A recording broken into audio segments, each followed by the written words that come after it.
ACU was back at Shotwell Stadium Saturday hosting the number 7 McNeese State Cowboys. Coming into the game, the attention centered around the Cowboy defense as they ranked 3rd nationally in points and yards allowed. They certainly looked the part, but the Wildcat defense held their own and played well. I'm super proud of our defense. They fought and played. They played hard, but they play hard all the time. But they did a good job against those guys and against their quarterback.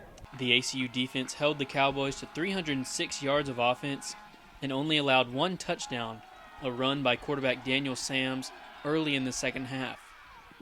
The Wildcat defense got pressure on Sams throughout the game, sacking him 3 times and holding the Cowboy offense to 5 of 18 on 3rd downs. I think we played great. I think everybody showed heart. I think everybody played with passion.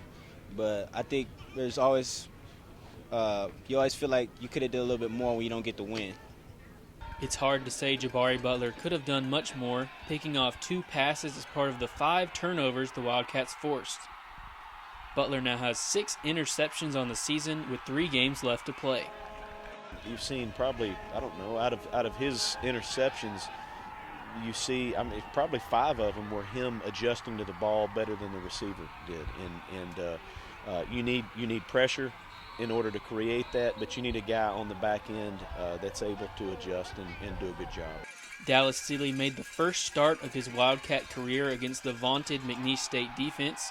Seeley scored the first touchdown for ACU, catching a pass from Herschel Sims and walking into the end zone to give the Wildcats the lead. I feel like there were a few ups and downs.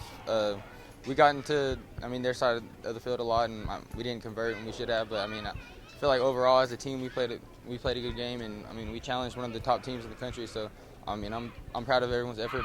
Seeley finished the day with 284 yards passing and 29 yards rushing. His 2 favorite targets were Cedric Gilbert and Carl Whitley, who both ended up with over 100 receiving yards.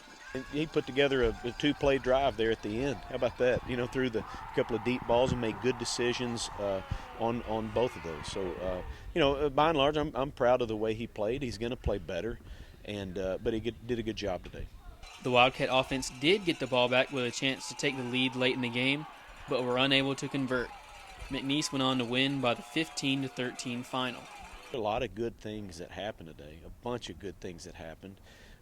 It's just a bummer that we didn't get it done. The loss drops ACU to 2-6 overall on the season and 2-5 in the Southland Conference. But going toe-to-toe with the number 7 team in the country does give this team some hope for the rest of the season. For us just to be able to compete with them, I feel like we're taking a huge step in the right direction, and we're getting to where we need to be. It is encouraging in that, we don't have that far to go. When we play well for 4 quarters, we don't have that far to go. We've got to keep developing our program and growing our program, and this thing is going in the right direction. ACU will be back in action Saturday as they hit the road to take on Northwestern State with kickoff set for 6 p.m. For ACUsports.com, I'm Seth Wilson.